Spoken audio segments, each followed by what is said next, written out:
Welcome. This is Barry Jones from Angelic Wisdom, and we're here for our monthly Angelscope for the sign of Leo for the month of October 2023. So, as we begin, I'd just like to thank everyone who's returning to this monthly series and to also welcome anyone who might be new to our Angelic Wisdom community.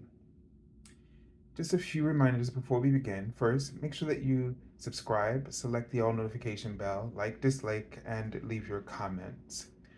Also, if you're looking for an angel reading with me, you can go to my current website, theangelschool.com/services, and that link you will be able to find in the description area beneath this video, as well as any other links that I'm mentioning.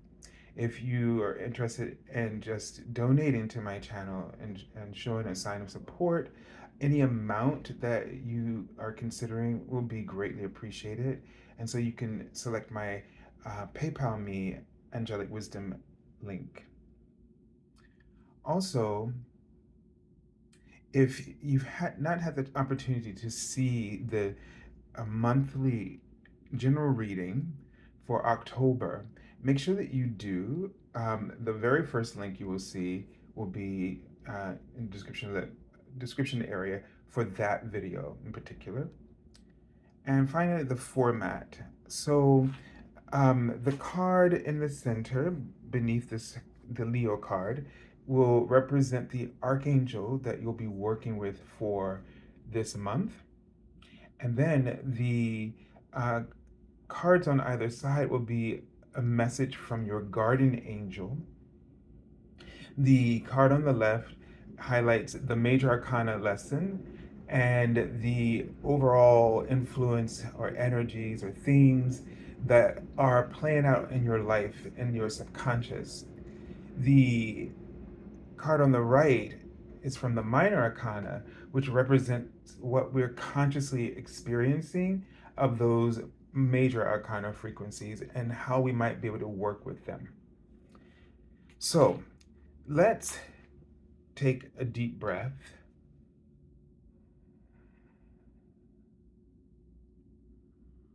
Relax and let go, and just be in the presence of your I am presence, connecting in with your I am presence, and just allowing yourself to feel the higher frequencies, or maybe a subtle shift, almost as if you're possibly your energy's waking up or revitalizing in some way. And really connect in to the foundation of the new paradigm of unconditional love. We no longer are need to first of all, we're no longer anchored in fear, but we can still choose it, and so we no longer need to do that. And so in order to really sort of shift and fully embrace the new paradigm, they ask you to really connect in with unconditional love. They're also indicating right now that love is your purpose, that the law of attraction is love. Love is what attracts to you the ideas that you have. It attracts to you the solutions that you need. It attracts to you the opportunities that you are receiving. And worry and fear detracts. It instead attracts what you do not want. Because what you fear is automatically what you do not want. And in the way that the law of attraction works, this is totally justifiable.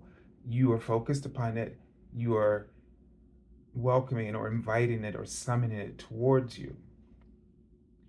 And they want you to release your worries, not hold on to them, not function or try to operate with them or manipulate in order to avoid the problems, but to instead to allow through love and through prayer, through your seeking, your searching, your actions,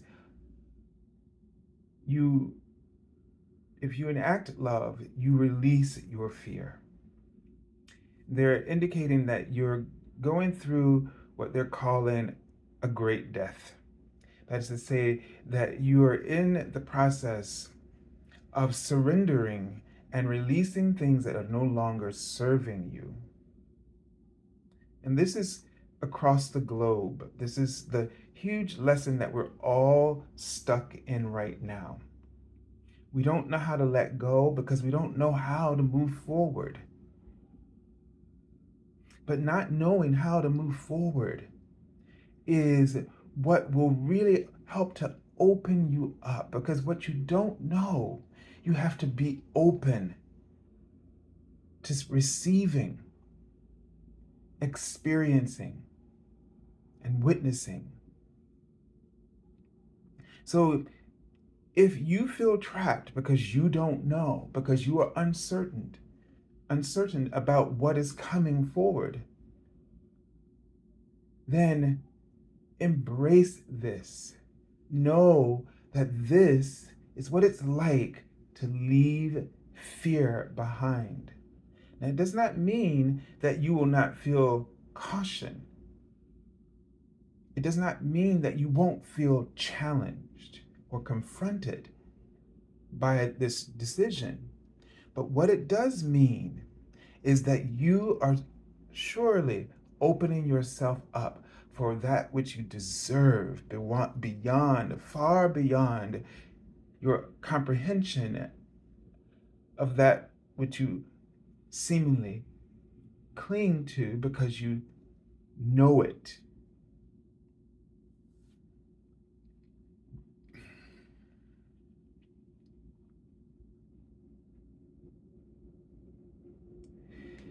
I see the word yes, and then I see the word written out, 7.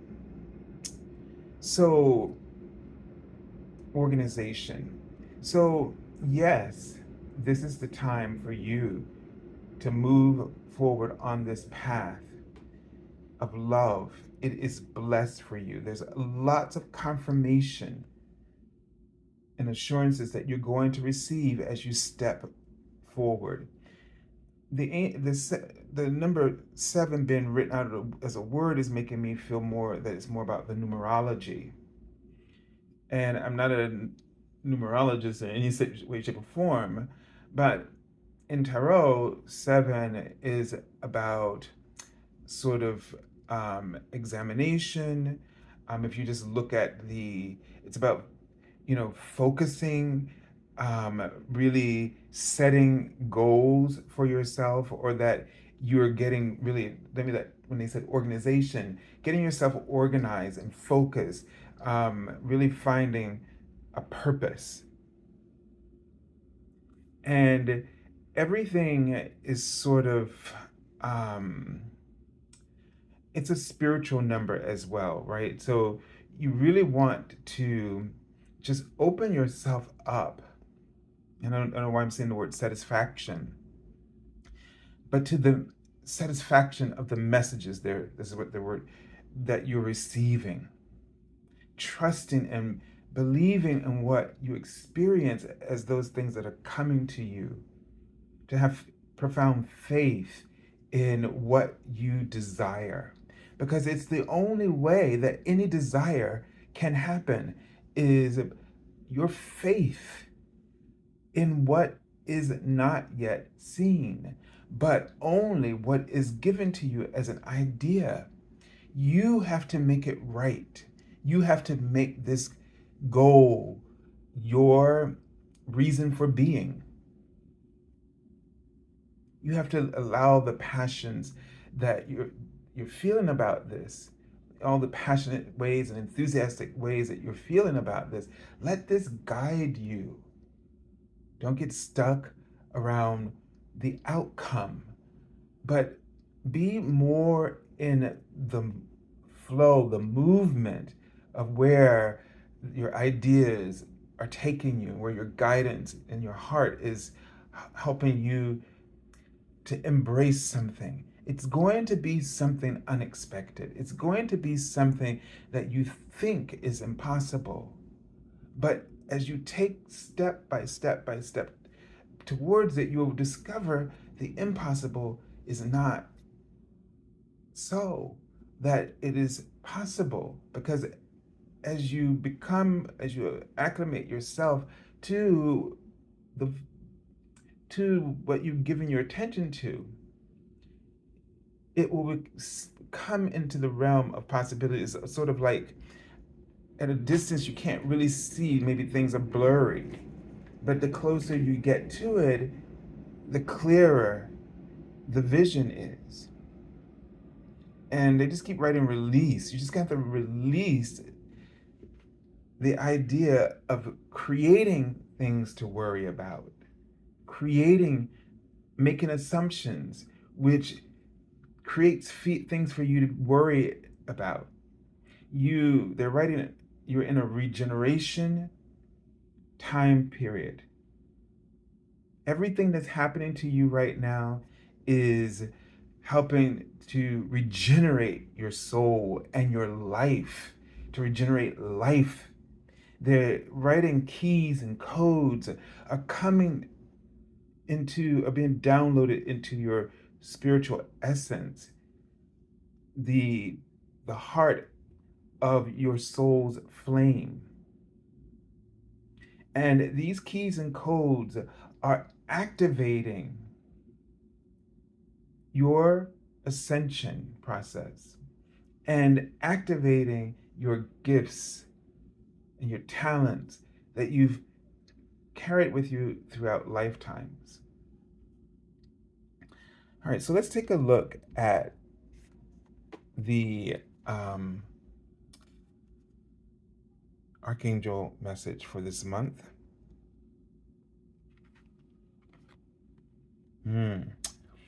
Okay, so it's Archangel Roquiel. And Archangel Roquiel works with anchoring, energies into the earth. So he works with hollow earth. Okay, and you can see how he's bringing higher frequencies down and anchoring them in through your earth star chakra and into what is called hollow earth. So hollow earth, if you want to think of it, is sort of a realm of everything that has ever existed on the planet, every species, civilization, but living together in a sort of harmonious, and I'm saying the word harmonious prism. It's almost sort of like all the seeds of everything that we've created and experienced, but at this very high frequency. And so you're anchoring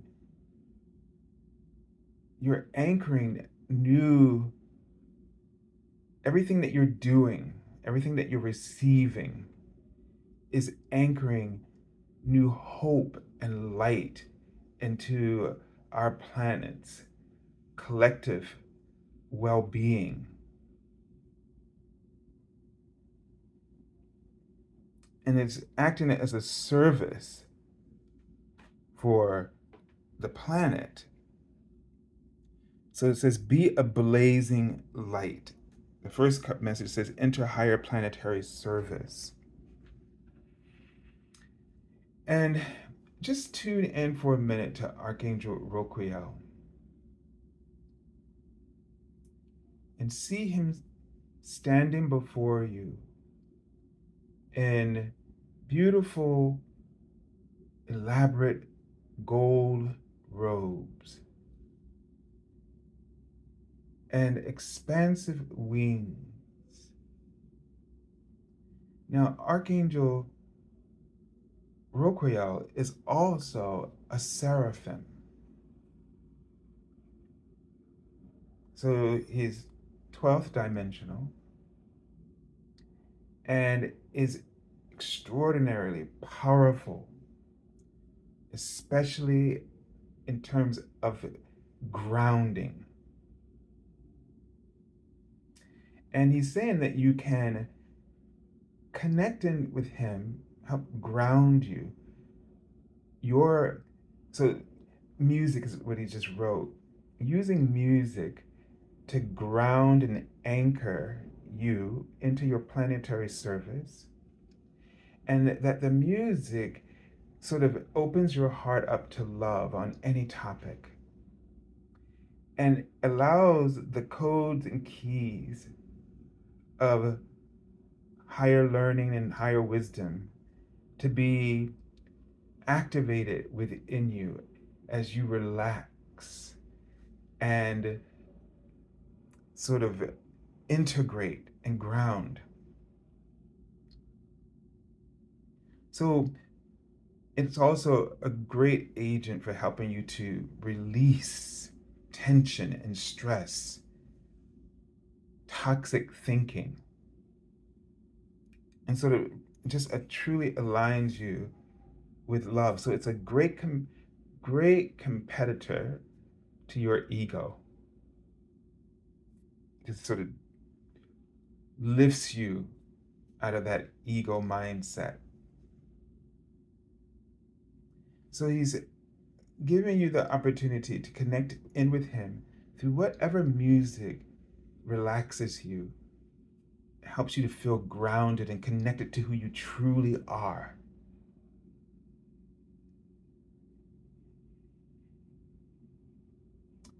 And do this on a day where you have time to yourself just to be.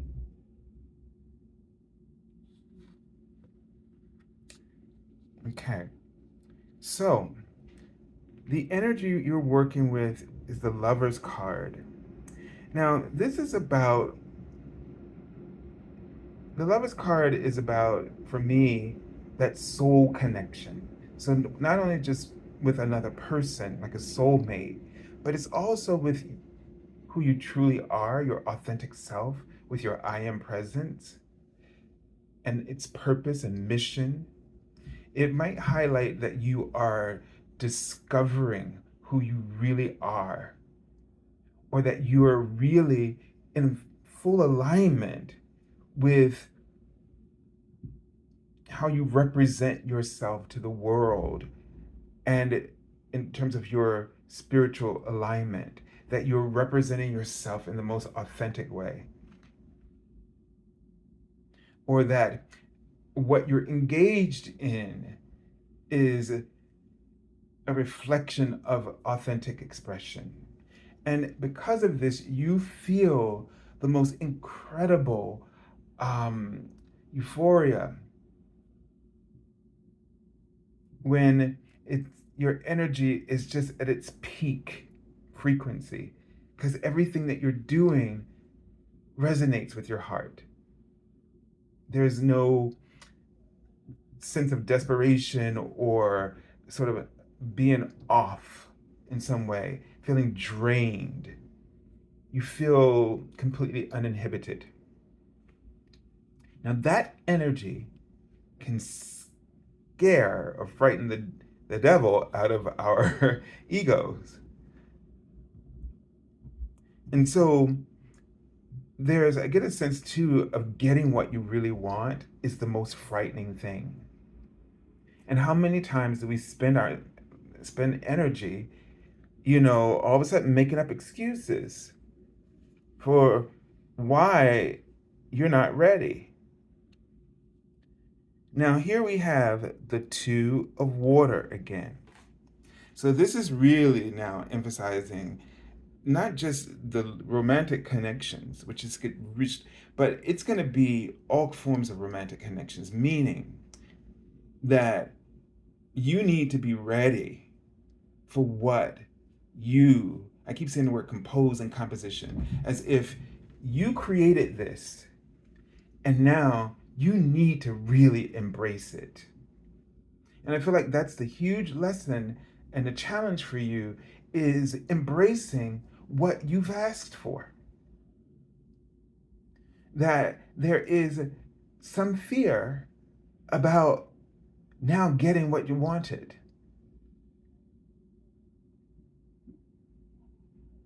And how can you soothe that?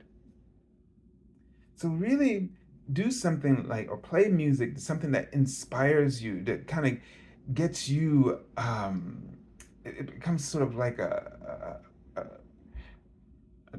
cheering or pep rally sort of feeling, where the song just gets you in the mood, gets you ready, sort of helps you to frame a state of mind and being, like confidence in yourself or belief in yourself. And trusting. And this is also about giving and receiving. So being receptive, as well as having the confidence to put yourself out there. That's going to be the work for you, is to not entertain doubt, but to be ready and available and ready to take action. Because when you feel it, when it's right, it's just right. Don't worry about what's going to happen later. Be in this moment, because this moment is where all the potential comes from. How you show up in a moment like this is going to determine how well everything works together or not. So make sure you're anchoring yourself. Make sure you're getting ready in this month, because you have a month. Well, it's going to take place within the month, but get yourself anchored for what you have manifested and what you're ready to receive. And now I'm remembering, I just kept saying the word manifestation. So something that is your heart's desire, Leo, is going to manifest. And as I just said, that was 2222. Have faith. All right, have a beautiful month, and God bless you.